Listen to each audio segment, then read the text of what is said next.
নেতা, আমার রাজনৈতিক অনেকের রাজনৈতিক অভিভাবক এবং আলোকিত লালমিয়াটের স্বপ্নদ্রষ্টা আমাদের প্রিয় নেতা অধ্যক্ষ আসাদুল হবীব দুলু মহোদয় আমাদের মাঝে উপস্থিত রয়েছেন। লালমিয়াট জেলার সুযোগ্য জেলা প্রশাসক এস.এম. রফিক হায়দার আমাদের মাঝে উপস্থিত রয়েছেন।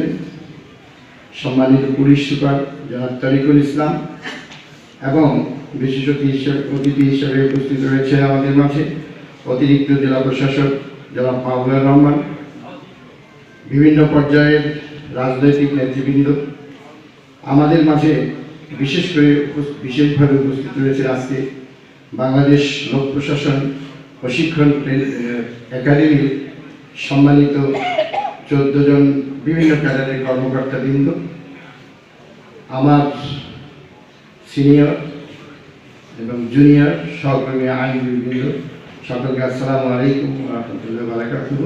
হিন্দু ভাইদের আদাব। আসলে অনেক কথাই হয়ে গেছে। বিশেষ করে আমাদেরকে বলা হয়েছে যে আইনজীবীদের কল্যাণের কথা বলেছে। যে কোনো কল্যাণ, যে কোনো ডেভেলপমেন্ট, এটা হলো একটা কন্টিনিউয়াস প্রসেস। আমি আইনজীবী হিসাবে কল্যাণের কথা এই জন্য বলে, আমার নিজের আইনজীবীদের কল্যাণ যদি করতে পারি, সহযোগিতা করতে পারি সবার সহযোগিতায়, তাহলে আমারও কল্যাণ হবে নিশ্চয়ই। সেজন্য আপনাদের সবার সহযোগিতায়, সকল পর্যায়ের আইনজীবীদের সর্বাত্মক যদি সহযোগিতা থাকে, নিশ্চয়ই আমার এই নবনির্বাচিত কমিটি উত্তরোত্তর উন্নয়নের চেষ্টা করবে। আমাদের অনেক অভাব অভিযোগের কথা এখানে অনেক কথা বলা হয়েছে, সবগুলোই সম্ভব সবার ঐকান্তিক প্রচেষ্টা যদি থাকে। তবে আমাদের মাননীয় জেলা প্রশাসক মহোদয় বলেছেন, আমাদের মাননীয় প্রধান অতিথি বলেছেন যে মানুষ দুটা জায়গায় যায় বিপদে পড়লে, একটা হলো ডাক্তারের কাছে আর একটা হলো আইনজীবীদের কাছে।